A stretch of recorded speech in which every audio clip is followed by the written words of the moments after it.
heels on my tippies. Don't say ain't Gabbana, that's on my titties. How me bet. Hey guys, so this video is late upload since nung nasira yung cellphone ko, hindi ko na siya na-edit. So, i-edit ko na siya ngayon and ngayon ko lang siya mapapakita. Ito yung house renovation namin na siguro part 2 ganun. So, pagsasama-samahin ko na lang lahat kasi I forgot na mag-edit. So, sobrang tagal na, last year pa. Enjoy watching!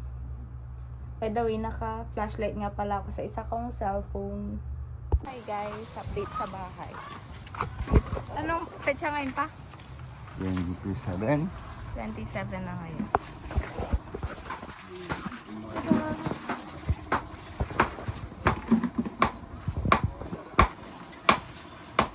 Update sa loob ng bahay.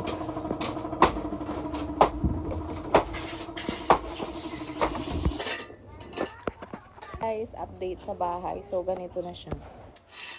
Wag ah! Ayan, to makulit na bata. Nagpapala sila. Hi guys, time check. 10:30. Tingnan nyo naman tong bata to. Lalaro na ng putik. Ano?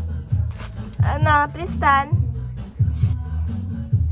Tingin ko nga yung mukha mo.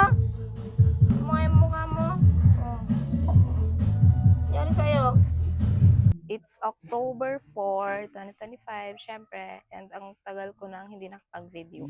So, ito na yung nagawa nila so far, guys. Hindi ko na-video lahat nung proseso niya, pero nabaklas na yung pinakaloob ng bahay. So, ito siya.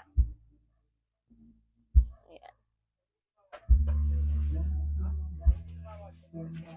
So, ay, nandito pa sila, nagtatrabaho pa sila, guys.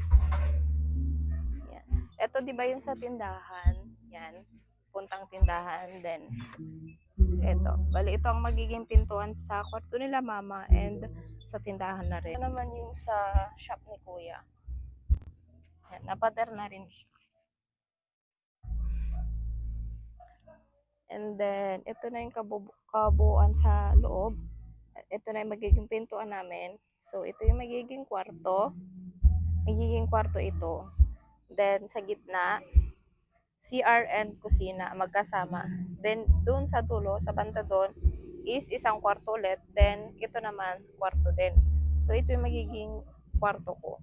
Then, yan, syempre, bintana. Then, yung kwarto naman dito, syempre, may bintana rin. Yan. Then, ganyan. Parang ganun pa rin sa dati. Meron siyang space dito, which is lagayan ng malabahin or yung washing din or yung mga sapatos. Yan. So, punta naman tayo dun sa gilid. Ay, hindi ako kasya. So, here, syempre, ito na. Yan.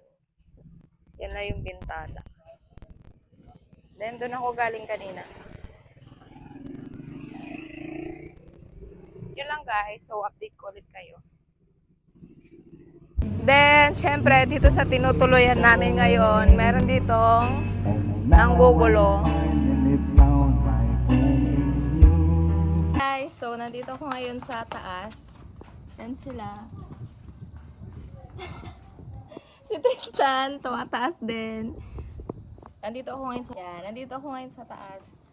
Ito na yung parang pinakataas ng bahay. Bubong. Pero walang second floor to. Wala, nalulula ako. Then, yan sila.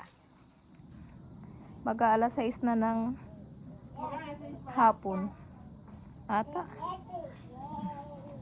Then, yung view. Kung may second floor lang sana. Ang ganda ng view dito sa taas. Then, kitang-kita sila dun.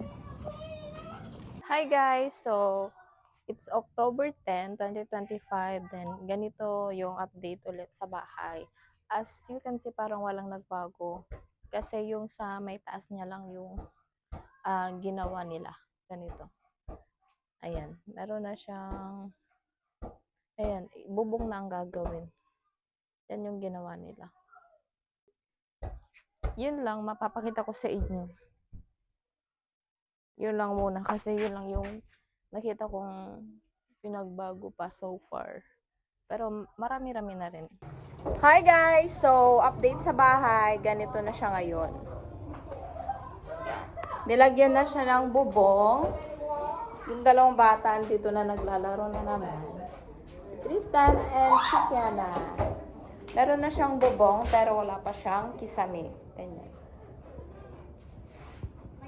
Then, syempre, yung hati ng kwarto, ito.